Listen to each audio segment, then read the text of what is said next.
Hey guys, how's it going? Lewis Hardigan Investor here and welcome back to my channel, and in today's video I'm going to be going through 3 UK stocks to buy now in November 2021. Let's get straight into it.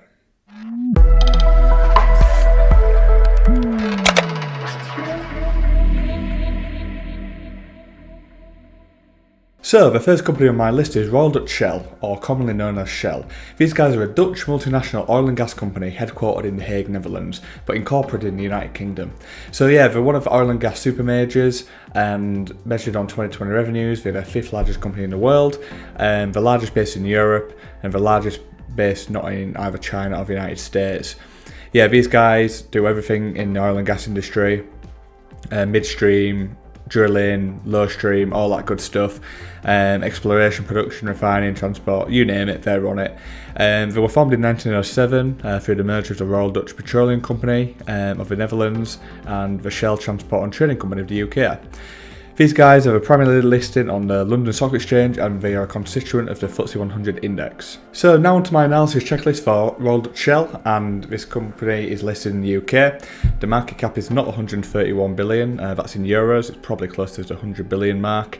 And the current price, when I did this analysis, was around £14, but I believe as of today making this video, it's closer to £17-18. I haven't had a look in a couple of weeks. But yeah, looking at the my pillars, so profitable, high returns on capital using low leverage.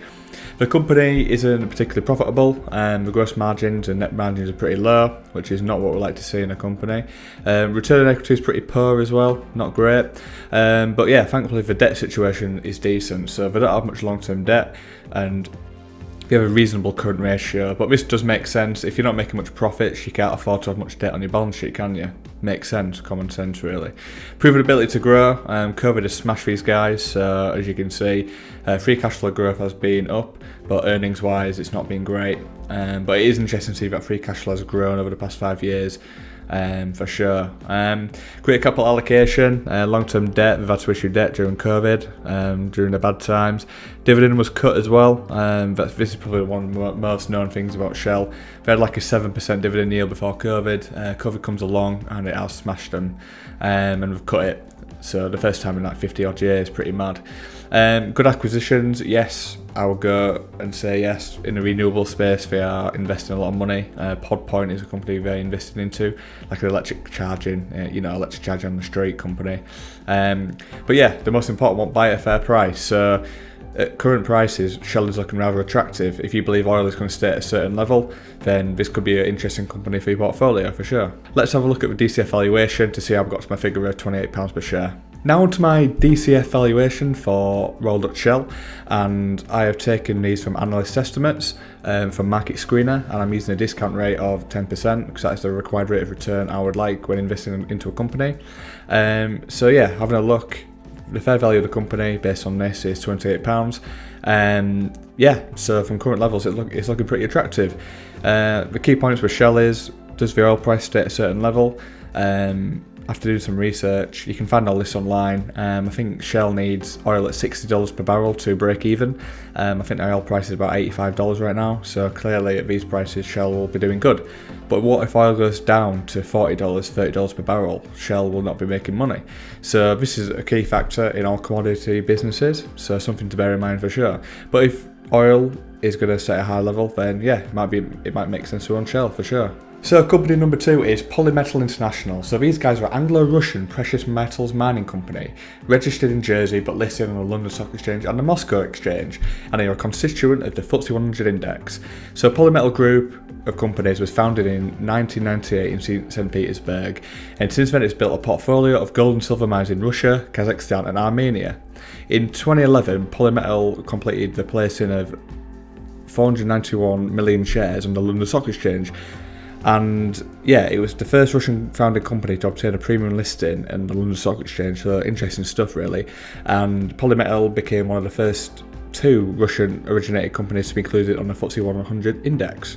Now onto my analysis checklist for Polymetal International, and this company is listed in the UK, a 6.6 billion market cap, And yeah, an earnings yield of 12%, so very interesting stuff, and a low P of 8. This is what attracted me to this stock in the first place.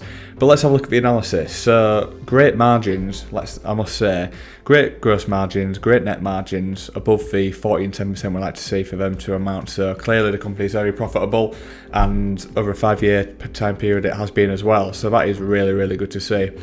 Return on equity above 15%, yes, awesome stuff. That shows it is a high quality business, high returns on equity, the higher the better. And the debt is also very manageable, so 41% long-term debt to equity ratio, so this shows the debt is manageable.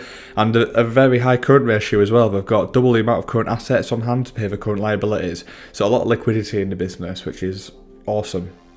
Proven ability to grow, so yeah, I think this might be a bit skewed due to the past year. Commodity prices have been really high, so obviously means really good things for Polymetal.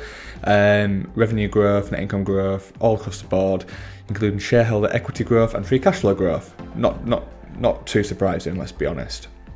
Great capital allocation. So yeah, it looks like we've issued some debt. You've got to question this, why are they issuing debt when having a good period? They might be doing it if they've done some good acquisitions, who knows. Dividend growth, they've grown a dividend, having a blockbuster year, yes, they're probably going to grow the dividend. You want to see this, growing slowly over time. Decrease in share count, similar to the long-term debt, they've probably made some sort of acquisition. And then going on to the acquisitions, yes, they did make acquisitions, but they did issue a lot of shares to do it, so I'm not a fan of issuing shares because it dilutes shareholders and it's a silent killer of stock investing. But why did I pick Polymetal today? Buy at a fair price. Polymetal is looking rather attractive from a earnings basis, PE ratio basis, PE ratio of 8, which is a lot lower than the usual market average of 15, 16. But yeah, looking at today's levels, it's looking fairly priced, let's be honest, for a 10% return. But let's have a look at the DCF valuation to see how I got to that figure. So now onto my DCF valuation for Polymetal, and I have taken the free cash flow from analyst estimates over from Market Screener, and I converted these from US dollars, so you'll go on there, you'll see it's all in US dollars. I just literally put the numbers into Google and popped them into my spreadsheet. Yeah, I want a return of 10% when I'm investing in stocks, and it's spitting out a share price of £14.95, so awesome stuff. So yeah, a return of 10% in today's climate. Anything above that, you're probably going to be beating the market over the long term. So interesting stock from Polymetal. It's something I will probably have a look into. Although I do own Rio Tinto and BHP, so we will have to see about Polymetal because I don't want too many mining companies in my portfolio. But yeah, the numbers are showing decent things, and yeah, it could be a good business to add to your portfolio at current prices. So company 3 on my list is Imperial Brands plc. These guys were formerly known as Imperial Tobacco Group, and they are a British multinational tobacco company headquartered in Bristol, England. And they are the 4th world's largest international cigarette maker, measured by market share after Philip Morris, British American Tobacco and Japan Tobacco. They are the world's largest producer of fine cut tobacco and tobacco papers, so fun fact to you there. They produce over 320 billion cigarettes per year. Wow, that's a pretty mad fact actually. 51 factories worldwide, and their products are sold in 160 countries. We have all sorts of different brands, including Davidoff, West, and Golden Virginia, Drum, and Rizla. That's probably what most people will know as the cigarette papers. They are listed on the London Stock Exchange, and they are a constituent of the FTSE 100 index. Now to my analysis checklist for Imperial Brands, and so the company is listed in the UK.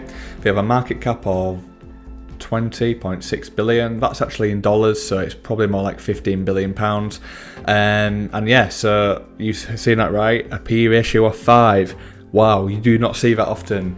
There's probably a good reason for it. However, it's still very, very cheap based on earnings basis. An earnings yield of 19% based on the most recent quarter's earnings annualized. So that's pretty mad.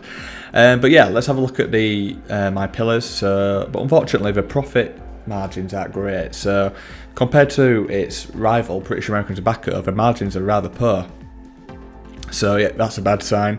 21% and 4% respectively.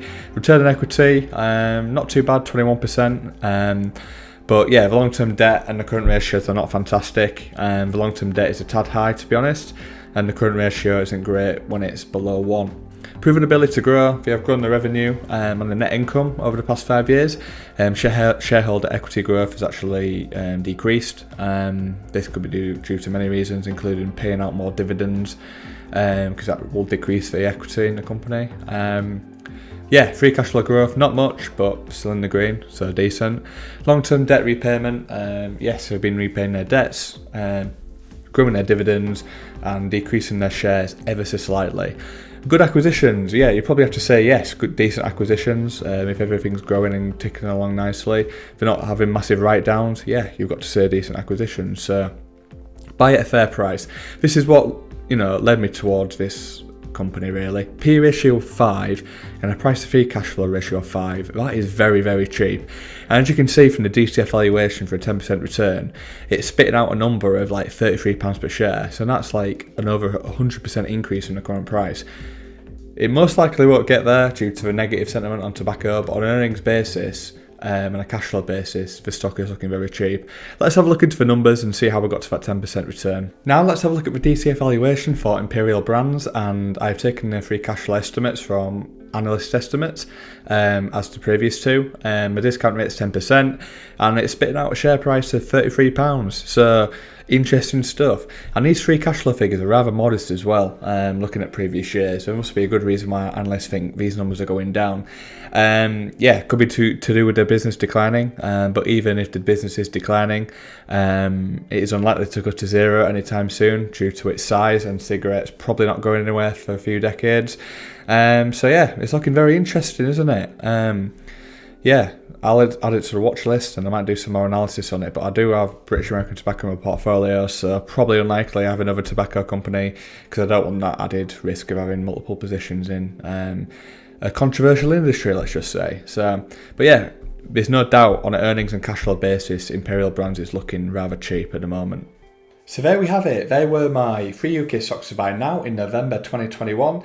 It was Royal Dutch Shell, Polymetal and Imperial Brands. As always, if you enjoyed today's video, please subscribe to the channel. Thank you very much for watching. I will see you next time. Thank you for watching. As always, it would be amazing if you could like, comment and subscribe to the channel if you enjoyed this video. I will see you in the next one. However, you can check out some of these videos